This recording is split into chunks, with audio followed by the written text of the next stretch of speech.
Trucks, but hey, we all love a little bit of carnage, and you'll notice there are no JapShow. Oh, there's some more paint over there, yeah. You probably missed the announcement, folks. No viewing right next to the fence, the other side of the road, if you will, please. Just go up the other side of the road, that's where the viewing area is for this. Okie dokie. We were saying no chat cars in that lineup. A Rover, a Vauxhall, a Ford, and a VW Golf. Someone's pride and joy, they are about to meet their maker. Let us welcome Popzilla!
And that sends the rear wheels either to the left or the right. As soon as you let go of that switch, what will happen is the wheels come back.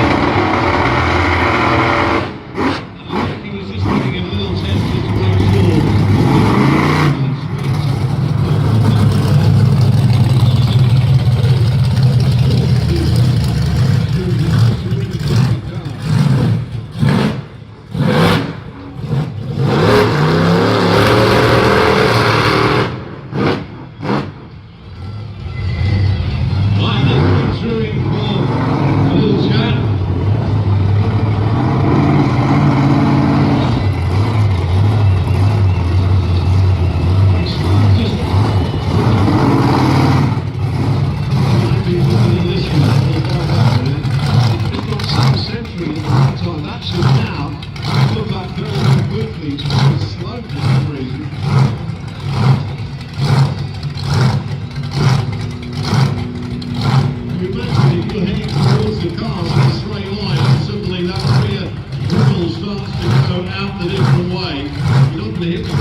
Come on out, Drew, just let's have a chat, because you were looking very, very closely at that rear wheel.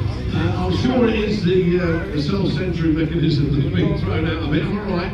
Yeah, I think it's a problem at the last show. We thought we fixed and changed the sensor and all the relays and loose connections. It turns out the power went just feel the left wobbling, and now it just wants to throw to one side. So I'm going to try and gauge where we are on the rear steering and then switch it off. Because the last thing we want to do is jump a car with crap steering. Absolutely, just use front wheel steer, it's the best way. But of course you need rear wheel steering when you're in competition, particularly here at the Monster Nationals earlier on this year, when you've got monster trucks racing, full-on racing side by side. Yeah, I mean, we're just if I just use the front wheel steering at the moment, I've got the turning circle of the Arc Royal basically, I can just about probably turn around in the arena. But obviously, you imagine two sets of cars, two trucks racing side by side in this arena. It gets very tight, and we use the rear steer, or I personally use the rear steer because I like to use like a forklift and flip the back end round. Sometimes it works, sometimes it doesn't, sometimes it overcorrects itself, sometimes it doesn't straighten up, and you know, as we all know, it's a course marker, it's a penalty. It certainly is. Now here in those course markers, you've just got a stack of cars in the middle that you're about to do some major damage to. Do you still get that thrill, that buzz? Oh, definitely. Like I said, you know, the day I don't get that buzz, the day that I just pack up driving. Been driving 16, 17 years, 9.5 years here at Sunset Park. It's quite very comfortable. It's a great company car and all this, but yeah, as soon as that butterflies have gone, then there's no point. Well, they're here today, but you've still got to strap yourself in and go through all the safety routines, even though it's just a demonstration job, it's not in competition. You've still got to do everything that's normal and safe. Yeah, because if I don't, I'm going to snap my spine. And as much as, you know, when I was younger, I was like, yeah, I'll keep driving until I'm in a wheelchair. I'm older and wiser now, and let's take a bit of care with the back. So we've got the full harness, you know, the 5-point harness, we've got the hands device. I even wear a neck collar because the hands device just forwards and backwards, but we still get ragdolled. I've not been to the Cairo for a bit, so I'm probably overdue. But yeah, everything's got to be done spot on safety-wise, because the slightest thing could go wrong and that truck's on its roof. Jump aboard and I'll tell them about the remote ignition interrupter, which we'll have to test before we start again. Even though it's just a demonstration jump today, once he's strapped in, he'll strike the engine up, he'll have to take his hands on the steering wheel, and Gary, his crew chief, will have a remote system in his hand.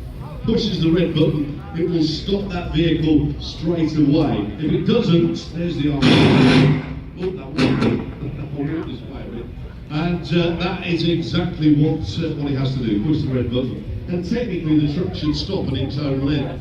The reason now that it's imperative for all trucks to have that is a few years ago in the United States of America, in a big arena show, one of the trucks jumped over a huge obstacle. I think it was an American school bus. And as he came down on the front wheels, his head went forward, his chin hit the steering wheel, and it literally knocked him unconscious. The problem was, his foot was on the accelerator still, and he just drove straight through the end of the arena, luckily into an area with no spectators, and he actually launched it into the grandstand, an empty part of the grandstand.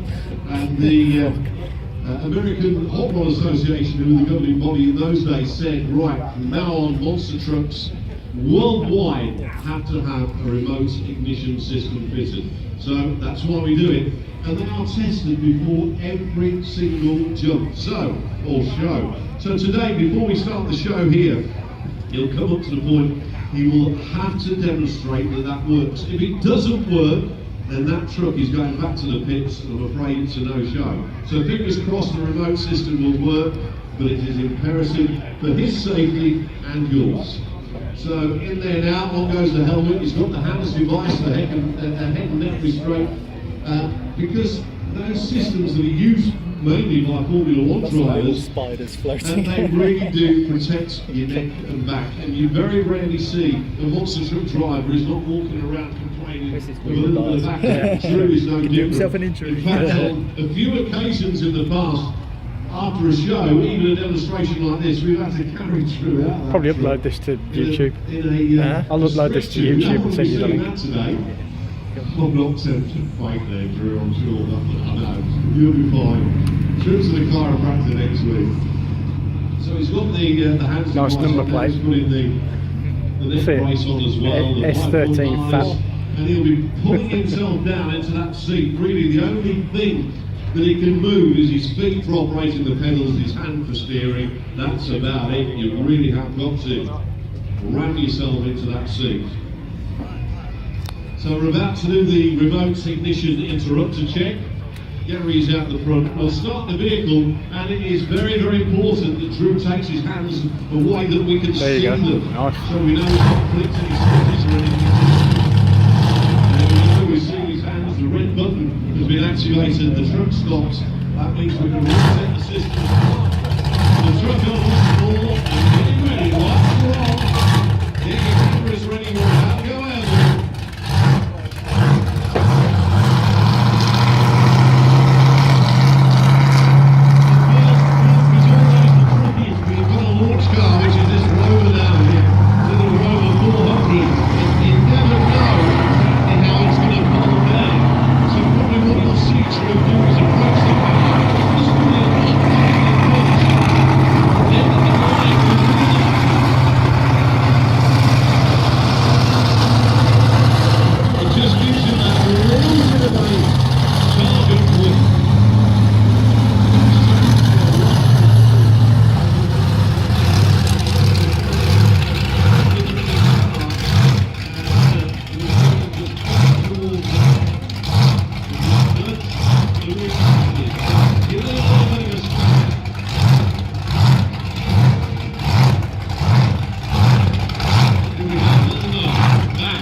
Just give him a little nudge.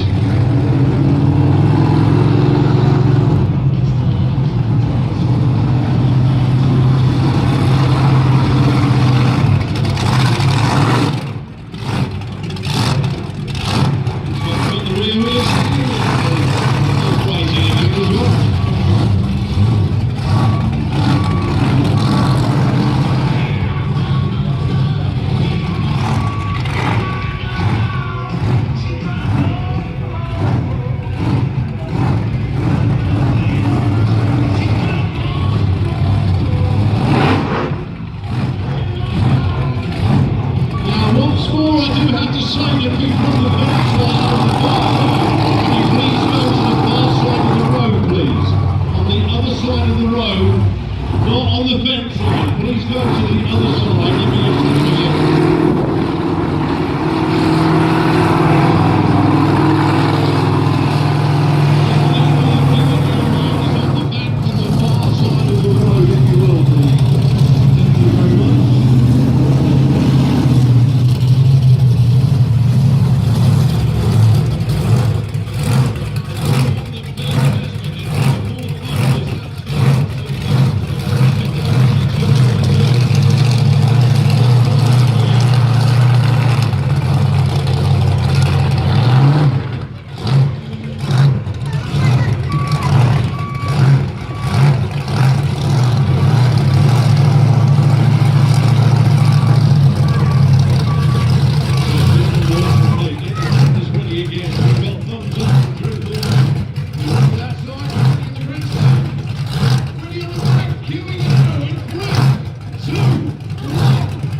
hear the thump as that truck hit the floor.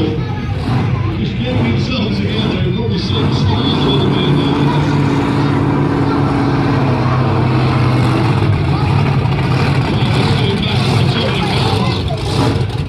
that will have hurt.